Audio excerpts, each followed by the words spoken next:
မလေးမဝဘူးဆိုရလူကြည့်ကြပါဘိုက်ဒီခါရီဒါတော့လက်မောင်းတွေပေါင်နေမပါသေးပါဘူး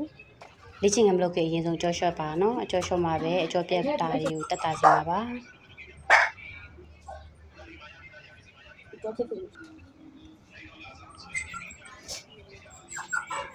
ကဲခါလဲနေနော်ခါလဲတာကိုတော့အနည်းဆုံး300နဲ့400အတွင်းပေါ့နော်ဆက်လုပ်တင်ပါတယ်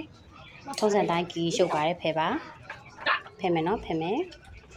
ခါထိထားတဲ့လူဖြစ်တဲ့အတွက်ဂယူးဆက်ရပါတယ်ဒါကြတော့ဗောနော်ဟိုလုံနိုင်လောက်ကောင်းပါတယ်ဆက်လက်ပြီးတော့ဘိုက်ပေါ်ဗောနော်ခါရောတစ်ခါထိနိုင်တဲ့ဝက်ကလေးကိုလုပ်ပါမယ်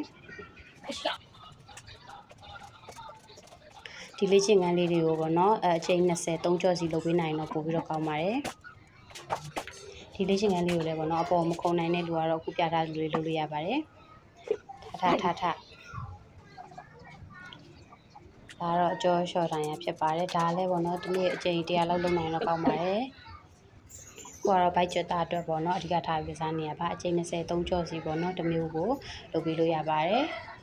ဒါလေးကတော့ပေါ့နော်ပေါင်ရောဒီပေါင်ရောပေါ့ပေါင်အဓိကတော့ပေါင်အတွက်အရင်ကောင်းပါတယ်ဒါကတော့ဘိုက်ကျွတ်တာပါဒီလေးချင်းကန်လေးကတော်တော်လေးပြင်းတဲ့အတွက်မလုံးနိုင်ဘူးဆိုရင်တော့15 minutes ပေါ့ sorry ပါ15ချိန်ပေါ့နော်15ချိန်3ကြော့စီလုပ်လို့ရပါတယ်ဒီ1 30 minute ဟောကောင်လေးရတော့ဒီနေ့တော့အောင်မြင်စွာပြီးဆုံးသွားပါပြီ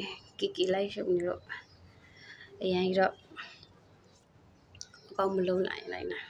ဘာဖြစ် fighting ကဲဒါလေးကတော့ day 1အတွက်မေးစီစဉ်ပေးထားတဲ့မနက်စာလေးပဲဖြစ်ပါတယ်ကျဲဦးနဲ့ပဲပြုတ်လေးပဲဖြစ်ပါတယ်ရုံးမှမြင်မြင်လေးစားလိုက်ပါတယ်အားလုံးကျေးဇူးတင်ပါတယ်ရှင်